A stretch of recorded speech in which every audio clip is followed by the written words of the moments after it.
Olá, boa noite. Eu sou Rosiane Kennedy. A partir de agora, você confere com a gente as notícias que circularam hoje nos corredores do poder. Sancionada a lei para que o brasileiro possa ter um documento único nacional de identificação. O governo tirou o fim da emergência nacional pelo vírus Zika.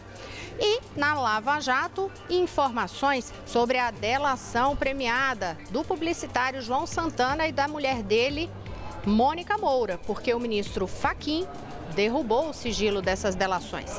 Os detalhes a partir de agora você confere com a gente aqui diretamente de Brasília, pela TV Brasil, pela Rádio Nacional e emissoras públicas de todo o país.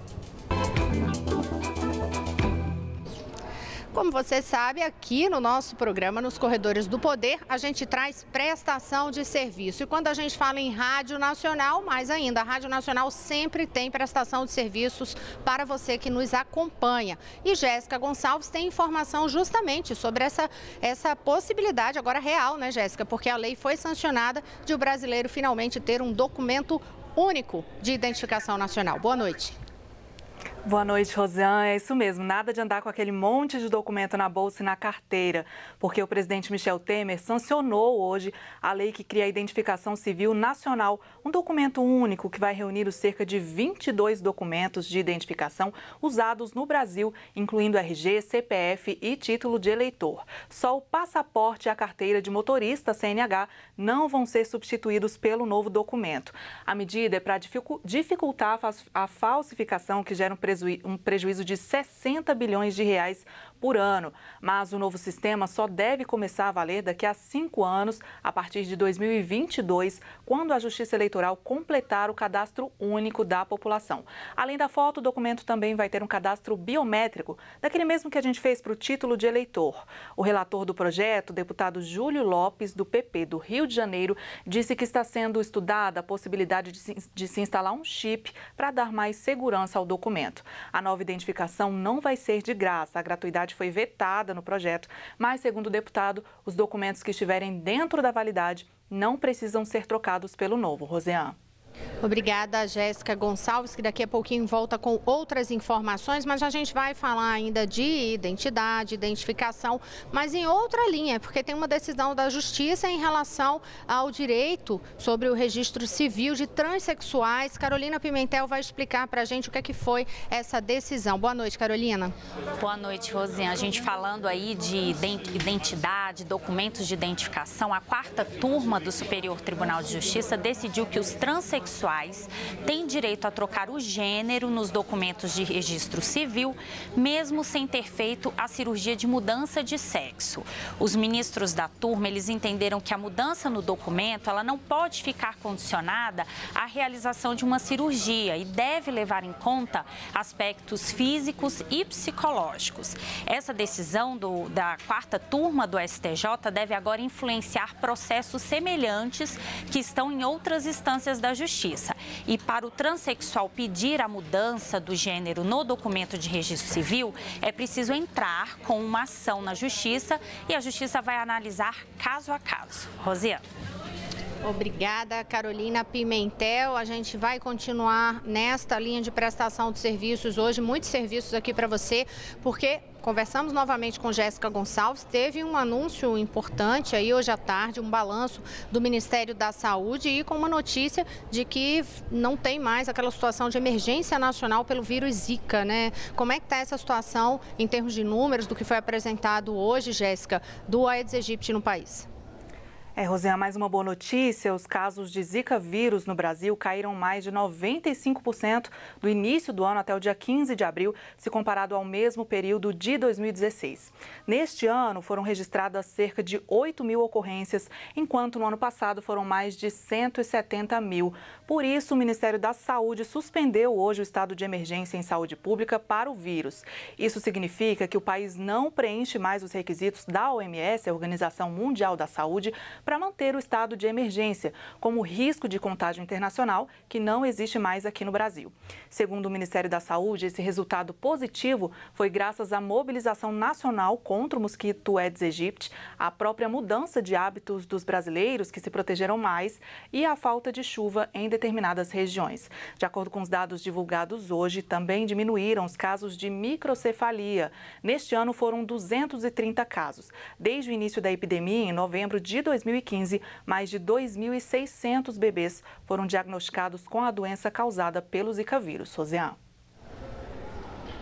Obrigada, Jéssica Gonçalves. Olha, agora a gente começa a entrar na pauta política. Hoje teve uma visita aqui ao Congresso Nacional, também à Presidência da República. Quem vai detalhar para a gente é Mariana Jungmann, que já está aqui ao meu lado. Mas já para adiantar, é um movimento, né, Mariana, que é da oposição da Venezuela buscando apoio internacional para o enfrentamento de situações políticas que eles enfrentam ali no país. Boa noite. Boa noite, Rosiane. Exatamente. A esposa do líder oposicionista Leopoldo Lopes, lá da Venezuela, Leopoldo Lopes que está preso na Venezuela, a esposa dele, Lilian Tintori, está no Brasil hoje, esteve aqui no Congresso Nacional e com o presidente Michel Temer. Agora há pouco, lá no Palácio do Planalto, ela foi recebida por Michel Temer, que se comprometeu com ela a aumentar a ajuda humanitária do Brasil aos venezuelanos e também a fazer esforços aí no sentido da retomada da democracia na Venezuela. O porta-voz da Presidência da República, Rosiane Kennedy, Alexandre Parola, falou agora há pouco lá no Planalto sobre isso. Eu tenho aqui algumas informações sobre o que ele disse, acabei de receber. Ele disse que o presidente Temer enfatizou nesse encontro com Lilian Tintori que o Brasil está ao lado do povo venezuelano, ressaltou a firme posição do Brasil de apoio à democracia e aos direitos humanos na Venezuela, país ao qual estamos unidos por um vínculo fraternal, né, segundo Temer. E o presidente Temer reiterou também a especial preocupação do governo brasileiro com a situação da Venezuela, reafirmou estar o Brasil pronto para dar essa ajuda humanitária. O Temer falou também, Rosiane, com o presidente da Argentina, ele falou por telefone com o Macri, que é o presidente da Argentina, sobre a situação da Venezuela hoje.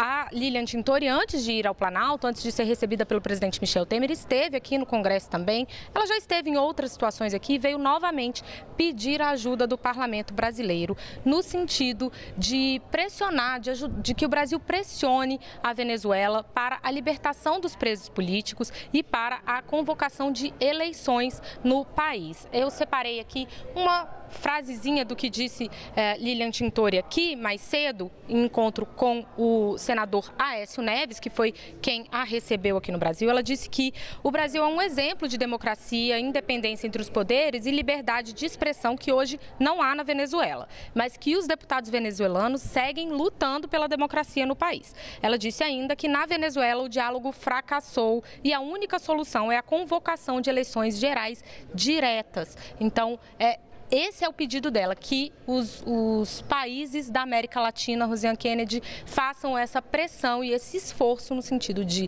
libertação de presos políticos na Venezuela e também de convocação de eleições no país. A gente lembra que toda essa polêmica está, inclusive, na OEA, a Organização dos Estados Americanos, e que recentemente, nas últimas semanas, foram registrados vários casos de violência na Venezuela, com cerca de 40 mortes, inclusive, já confirmadas. E a gente vai à redação da Agência Brasil conversar com Carolina Pimentel, que tem novas informações também sobre essa situação na Venezuela.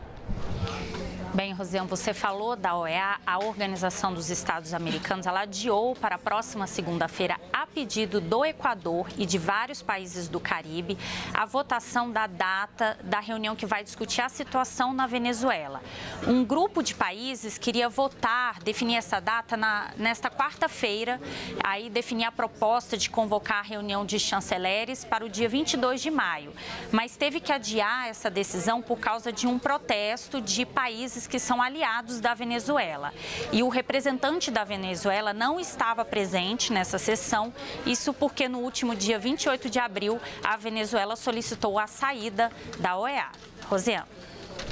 Obrigada. E a gente lembra que, neste caso, a OEA, inclusive, ressaltou, o representante da OEA ressaltou que não é pelo fato de a Venezuela ter pedido para sair da organização, deixar de fazer parte desse grupo da organização, que a OEA vai deixar de olhar e ficar atento e de discutir o tema venezuelano dentro da própria organização. A instituição diz que continua monitorando para evitar que seja estabelecida uma ditadura na Venezuela, termo que inclusive vem sendo usado com uma certa frequência em discussões que abordam a situação da população venezuelana e que inclusive é um termo também sempre ressaltado pelo nosso ministro de Relações Exteriores, Aloysio Nunes Ferreira. A Mariana Jungmann está aqui ao meu lado, ela observou, enquanto Carolina Pimentel estava falando, que inclusive os dados, no caso apresentado pela mulher do líder opositor, obviamente eles são de números, são dados com números mais elevados em relação a essa violência, né, Mariana? Exatamente, Rosiana. Segundo a Lilian Tintori, atualmente existem 167 presos políticos na Venezuela e nas últimas 4 semanas, que foi quando essa situação política aí se agravou e se tensionou ainda mais, nas últimas 4 semanas já tiveram 42 mortos e mais de 1.900 pessoas presas arbitrariamente, segundo ela. A gente continua de olho e a gente sabe também, lembra para você que a nossa correspondente para a América Latina, Mônica Yanakiev, sempre traz ao longo da semana também a atualização sobre essa situação lá na Venezuela. A gente segue com o noticiário agora para falar sobre as reformas econômicas aqui no Brasil. Hoje, o ministro da Fazenda, Henrique Meirelles, ele esteve lá na EBC, a Empresa Brasileira de Comunicação, e ele concedeu uma entrevista coletiva, fez um balanço do momento atual no Brasil. E quem tem os detalhes para a gente sobre o que disse Henrique Meirelles hoje é Priscila Manzenotti. Ela é da Rádio Nacional e deixou o boletim gravado para Rádio Agência Nacional, que é mais um dos nossos serviços que você pode acessar pelo site da agência. Então vamos conferir com Priscila Manzenotti quais foram as informações do ministro da Fazenda, Henrique Meirelles. O ministro da Fazenda, Henrique Meirelles, disse que o Congresso está consciente da importância de se aprovar a reforma da Previdência, que já foi aprovada na comissão especial e aguarda agora a análise do plenário da Câmara. Eu acho que o Congresso está cada vez mais consciente desta realidade, de que o que vai beneficiar o eleitor, em última análise, é ter emprego, ter renda, ter inflação baixa. A reforma da Previdência é algo que nós queremos que dure décadas. O mais importante é que nós não possamos estar numa situação de economia que não cresce e estava falando aqui há pouco tempo de novo em outra reforma da Previdência. Não, tem que acabar com isso. O ministro da Fazenda afirmou também que o país saiu da recessão, mas que ainda paga o preço, com milhões de desempregados. E destacou: a previsão é de que o emprego volte a crescer no segundo semestre. O ministro atribuiu a crise ao gasto excessivo dos últimos anos. Segundo ele, a dívida pública subiu de forma descontrolada, mas já saímos do fundo do poço com as reformas e o corte de despesas. Nesta sexta-feira, dia em que o presidente Michel Temer completa 1 ano na presidência do país, Meirelles considera que a avaliação que pode ser feita é positiva. O país já cresceu no primeiro trimestre e a inflação caiu. Essas foram as informações de Priscila Manzenotti e os boletins da Rádio Agência Nacional você acessa no site agenciabrasil.ebc.com.br. No próximo bloco, informações da Lava Jato. O ministro Fachin derrubou o sigilo das delações de Mônica Moura e João Santana. Daqui a pouquinho eu volto já.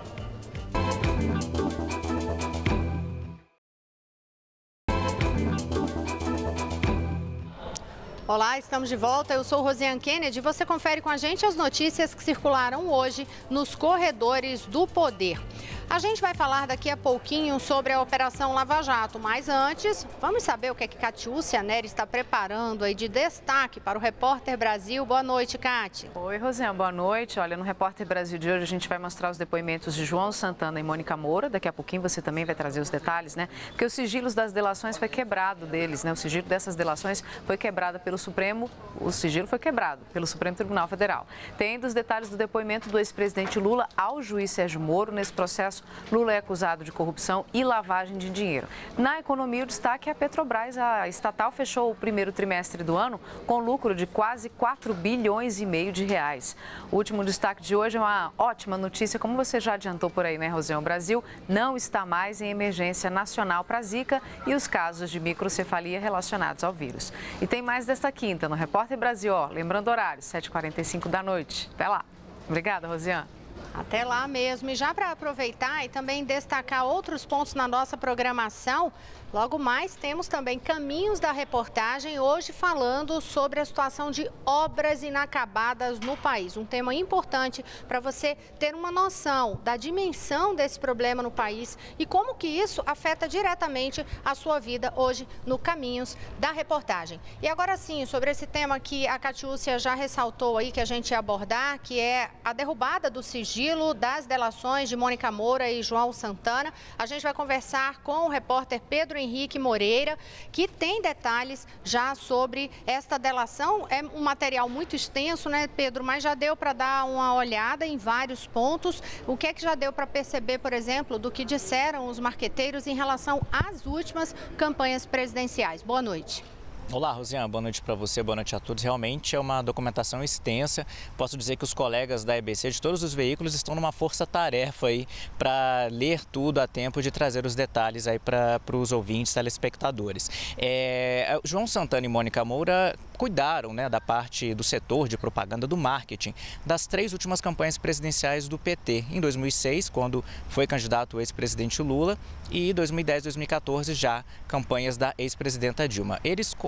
O casal de marqueteiros confirmou, então, a execução aí, né, o pagamento de serviços prestados para a campanha por meio de Caixa 2, inclusive pagamentos feitos pela construtora Odebrecht, inclusive em contas do exterior. Com relação à campanha de 2006 do ex-presidente Lula, o tratamento aí para esses pagamentos foi feito entre João Santana e o então ministro da Fazenda Antônio Palocci.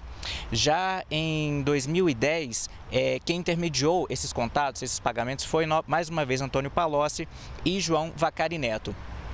João Santana e Mônica Moura confirmaram que tanto o ex-presidente Lula quanto a ex-presidenta Dilma tinham ciência, sabiam da execução do pagamento das campanhas em Caixa 2. Lula teria, até 2006, João Santana disse que desconfiava que Lula sabia porque tratava com Antônio Palocci, mas que Palocci dizia que precisava do aval do chefe, e ele imagina que esse chefe seria o ex-presidente Lula. Em 2009, João Santana disse que falou pela primeira vez diretamente com Lula sobre pagamento de Caixa 2, isso quando ele prestava serviços para uma campanha presidencial em El Salvador.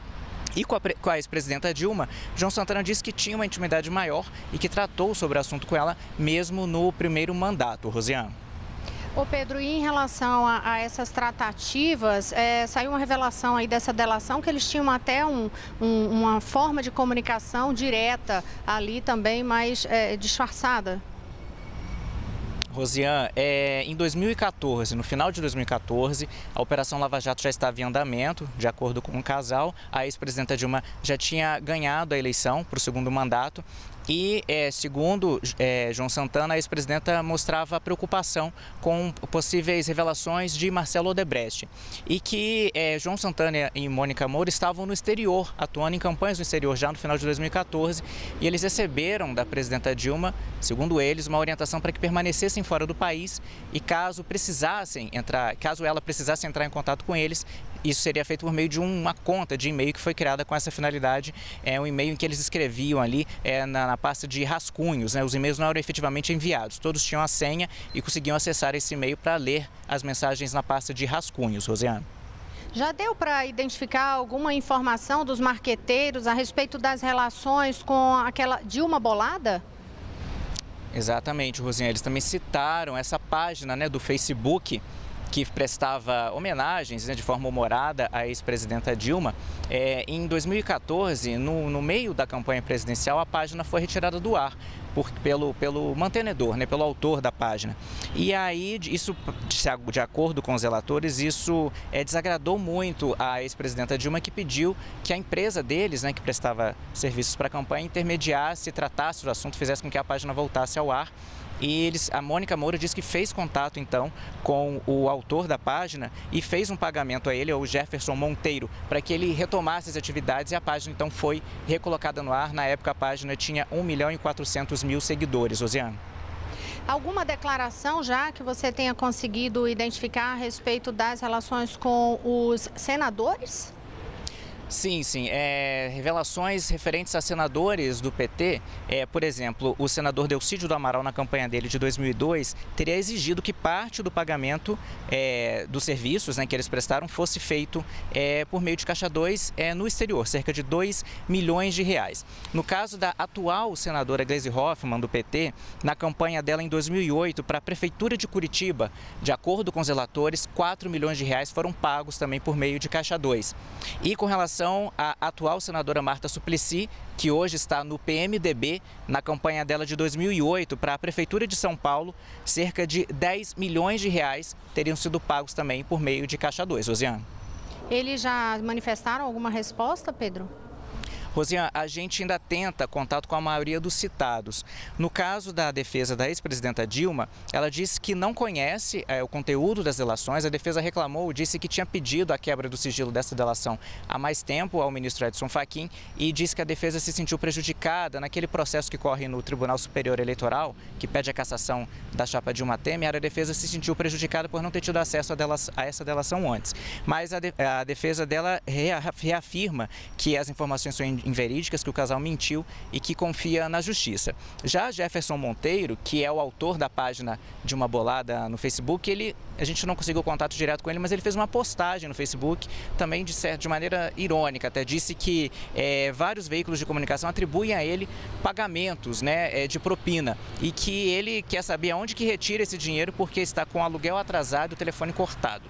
Já o ex-presidente Lula, a defesa do ex-presidente Lula, também disse que desconhece o conteúdo das delações e disse que a perseguição política por meios jurídicos em relação a Lula fica cada dia mais clara e está sendo vista pelo mundo, Rosiane.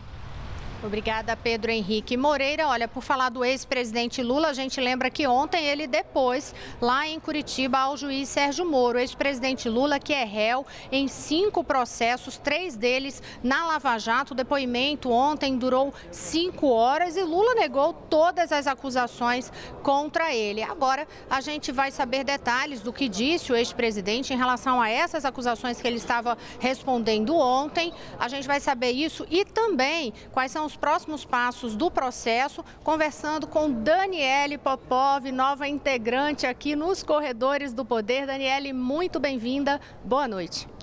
Olá, Rosiane, obrigada. Boa noite a todos. No depoimento, o ex-presidente Lula negou as acusações contra ele. O Ministério Público afirma que Lula recebeu vantagem indevida de 3 milhões e 700 mil reais da OAS para a construtora ser beneficiada em contratos da Petrobras. Parte da propina teria sido repassada por meio da aquisição, reforma e decoração de uma cobertura triplex para Lula. O ex-presidente acrescentou que nunca houve intenção de comprar um triplex, mas que esteve no local uma vez. No entanto, Lula negou que a compra tenha sido acertada. Tive em 2014. Quantas vezes o senhor esteve no local? Uma vez. O senhor pode me descrever as circunstâncias, o motivo dessa visita? Não, o Léo esteve, ele inclusive já disse aqui também, o Léo esteve lá no escritório dizendo que o apartamento tinha sido vendido e que ele tinha, acho que mais um apartamento dos normais e o triplex. Eu fui lá ver o apartamento. Fui lá ver o apartamento, coloquei 500 defeitos no apartamento, votei e nunca mais conversei com o Léo sobre o apartamento. A ação do Ministério Público também questiona se o Instituto Lula teria sido beneficiado com verbas recebidas ilegalmente pela OAS em contratos com a Petrobras. O dinheiro seria usado para manter o acervo do ex-presidente. Fiquei sabendo depois. À época o senhor sabia? Não, na época eu nem sabia para onde ia. Certo. O senhor sabe como a OAS custeou, se ela fez uma doação formal? Não sei. Eu sei que o presidente do Instituto, que foi uma das pessoas que me parece que a partir de janeiro, do começo de 10 ou 11 de janeiro, foi chamado para tentar encontrar um lugar para guardar essas coisas. Sobre o sítio de Atibaia, Lula foi questionado várias vezes, mas disse que só responde pelo imóvel no processo correspondente a ele. O ex-presidente Lula é réu em 5 processos. Nesse, ele responde por corrupção e lavagem de dinheiro. O depoimento colhido ontem pelo juiz Sérgio Moro foi o último deles. Moro vai definir o prazo para o Ministério Público e a defesa se manifestarem. São as chamadas alegações finais. Na sequência, será dada a sentença. O juiz decide se condena ou absolve o ex-presidente Lula. Rosiane. Obrigada e bem-vinda mais uma vez, Daniele Popov, agora com a gente aqui também na equipe, nos corredores do poder. Vamos até a Agência Brasil conferir as últimas notícias? Carolina. Rosiane, um tribunal espanhol analisa a possibilidade de extraditar para o Brasil o suposto mentor financeiro do esquema de corrupção envolvendo a Petrobras, o advogado Rodrigo Tacla Duran. Ele foi preso em Madrid em novembro do ano passado pelo desvio de 50 milhões de reais. Ele é acusado de crimes como lavagem de dinheiro, pagamento de propina e formação de quadrilha por comandar o pagamento de propina a políticos e empresários brasileiros em troca de favorecê-los em obras públicas no Brasil e no exterior. Em abril do ano passado, o advogado fugiu do Brasil com destino aos Estados Unidos e foi em seguida para a Espanha. Rosiane.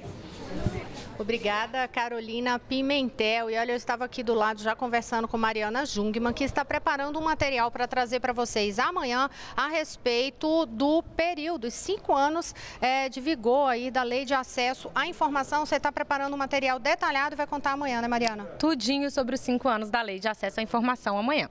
E a gente vai trazer detalhes também da data aí que marca 1 ano do governo Michel Temer. Então a gente traz esses detalhes e a gente lembra. Sexta-feira é dia de você conferir conosco o balanço da semana. E que semana, hein, Mariana? Vai ter muito assunto amanhã. Tem muito assunto. Se você perdeu alguma coisinha amanhã, você confere com a gente tudo aqui no balanço da semana e a projeção para a semana que vem. É até amanhã, portanto, a gente aguarda vocês. Até lá, boa noite. Boa noite, Mariana. Boa noite, Rosiane. Até amanhã.